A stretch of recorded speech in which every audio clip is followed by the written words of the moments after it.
মূলত ডেনমার্কের রাষ্ট্রদূতের সাথে মাননীয় মন্ত্রী স্থানীয় সরকার পরিবহন সমবায় বিভাগের ডক্টর আব্দুল ময়েন খানের সাহেবের সাথে এবং আমাদের টিমের সাথে যে বৈঠকটি ছিল, আমাদের ওয়াটার সাপ্লাইয়ে তারা একটা বড় ধরনের ইনভেস্টমেন্ট করার ব্যাপারে সিদ্ধান্ত নিয়েছে।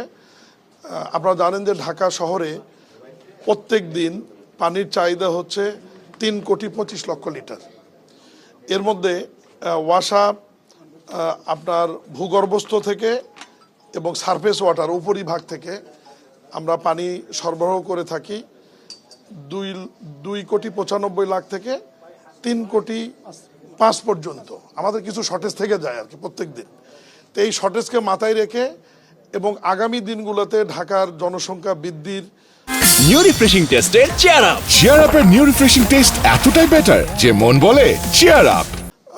প্রবণতা যেহেতু বাড়ছে, সব মিলিয়ে ইতিমধ্যে আমাদের একটি প্রকল্প গন্ধবপুর প্রকল্প যেটি মেঘনা থেকে আসছে, সেটি অচিরেই চালু হবে। সেটি থেকে আমরা 50 কোটি লিটার পানি পার ডে ঢাকা শহরে সেটা যাবে।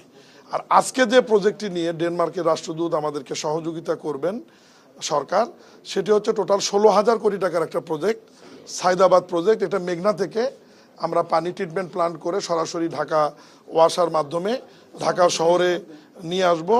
95 কোটি লিটার পানি আসবে এটাতে। এই 16,000 কোটি টাকার মধ্যে ইতিমধ্যেই আমাদের প্রায় 11-12,000 কোটি টাকার কাজ শেষ হয়েছে। এই প্রকল্পটি ছিল 2015 থেকে 2030-এ শেষ হবে, কিন্তু আমরা টার্গেট করেছি আমরা 2029-এর মধ্যে এটা শেষ করব। এখন ডেনমার্কের সরকার আমাদেরকে সহায়তা করবে এই যে লাস্ট ফেজের যে কাজটি, এটা সম্পন্ন করবার জন্য টোটাল ওনারা সহযোগিতা করবে আমাদের প্রায় 4,500 কোটি টাকা। এর মধ্যে ওনাদের 1,500 কোটি টাকা গ্র্যান্ট থাকবে, মানে এটা ফ্রি, এবং বাকি 3,000 কোটি টাকা ওনারা আমাদের সফট লোন দেবে মাত্র 1.5 থেকে 2% টাকা, এবং কর্ম চলাকালীন পর্যন্ত গ্রেস পিরিয়ড থাকবে, এবং এই টাকা পরিশোধ করতে হবে আমাদের 20 বছর মেয়াদি। ফলে সরকারের উপর খুব একটা চাপ হবে না। আমরা এটা গ্রহণ করেছি এবং আমরা ওনাদেরকে সরকারের পক্ষ থেকে কৃতজ্ঞতা এবং ধন্যবাদ জানিয়েছি যে আমাদের এই প্রকল্পটি শেষ করবার জন্য শেষ পর্যায়ে তারা যে এত বড় একটি গ্র্যান্ট এবং সরাসরি ঋণ আমাদেরকে দিচ্ছে, এটাই মূলত ছিল আলোচনা। এর বাইরেও রোহিঙ্গা ক্যাম্পে তারা প্রায় 100 কোটি টাকার মতো আপনার সাহায্য করছে, ওখানে ওয়াটার ট্রিটমেন্ট, ওয়াটার সাপ্লাই এবং বিভিন্ন বিষয় নিয়ে। এর বাইরেও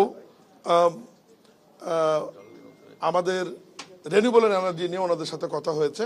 ওনারা বাংলাদেশে আপনার সৌর বিদ্যুৎ নিয়ে কাজ করতে আগ্রহী, এবং আমরা স্পেশালি গতকালের মতো আজকে ওনাকে অনুরোধ করেছি যে ওয়েস্ট ম্যানেজমেন্টে ওনারা যাতে একটু ইনভেস্ট করে, এবং বিশেষ করে ওয়েস্ট টু এনার্জিতে যদি ওনারা সরাসরি ইনভেস্ট করে। এই ব্যাপারে ওনারা বলছে যে ঠিক আছে, বিষয়টা আমরা ফিজিবিলিটি স্টাডি বা পরীক্ষা নিরীক্ষা করে দেখব যে ওয়েস্ট টু এনার্জিতে বা ওয়েস্ট ম্যানেজমেন্টে তারা কি ধরনের সহযোগিতা করতে পারে। এর বাইরেও আমাদের পরিকল্পনা রয়েছে। এখন তো ধরেন বুড়িগঙ্গা নদীর অবস্থা খারাপ, আমরা তো বুড়িগঙ্গা নদী থেকে কোনো পানি নেই না, আমরা চলে গেছি সেই মেঘনাতে। আমাদের গন্ধবপুরের প্রজেক্ট এবং এই সায়দাবাদের প্রজেক্ট দুটির পানি কিন্তু আমাদের মেঘনা থেকে আসবে। কিন্তু মাননীয় প্রধানমন্ত্রীর সাথে সকালে আমাদের যে মিটিং হয়েছে, মাননীয় মন্ত্রী, আমি, সচিব, এমডি সাহেব ছিল, সেই মিটিংয়ে মাননীয় প্রধানমন্ত্রী বলেছেন যে একটা শহরে ভূগর্ভস্থ পানি আন্তর্জাতিকভাবে থাকতে হবে মাত্র 30% পানি নিতে পারবো, কিন্তু ঢাকা শহরে আমরা ভূগর্ভস্থ পানি ব্যবহার করছি কিন্তু 74%, আর মাত্র 24% পানি কিন্তু আমরা উপরিভাগ বা সারফেস ওয়াটার যেটা আমরা নদী থেকে সংগ্রহ করছি। তো ভূগর্ভস্থর পানি যদি এই পরিমাণ আমরা উঠাতে থাকি, এটা জলবায়ু পরিবর্তন সহ আমাদের পরিবেশের উপর বড় ধরনের আঘাত আনবে এবং ভূমিকম্প হওয়ার একটা সম্ভাবনা থেকে যাবে। এই বিষয়টাকে আমরা নোটিশে নিয়ে মাথায় রেখেই মাননীয় প্রধানমন্ত্রী আজকে আমাদেরকে আলাদাভাবে একটা নির্দেশনা প্রদান করেছে যে আরও ভিতরে গিয়ে স্যালাইন ওয়াটারকে আমরা ট্রিটমেন্ট প্ল্যান্টের মাধ্যমে, যেমন মধ্যপ্রাচ্য দেশগুলো করছে, এ ধরনের প্রকল্প আমরা কাছাকাছি সমুদ্র উপরিভাগ বা নদী গিয়ে যেখানে মিলিত হয়েছে সমুদ্রতে, চাঁদপুর বা আমাদের মোংলা, এ ধরনের দুটি পয়েন্ট থেকে আমরা বড় ধরনের প্রজেক্ট ফিজিবিলিটি স্টাডি করার জন্য ইতিমধ্যে মাননীয় প্রধানমন্ত্রী আমাদেরকে নির্দেশনা দিয়েছেন। আমরা ওটা নিয়েও আমরা কাজ শুরু করব, যে আলটিমেটলি আমাদেরকে ওই দিকে যেতে হবে ভূগর্ভস্থ পানির চাপটা কমানোর জন্য। এইটুকুই মূলত ছিল। ধন্যবাদ।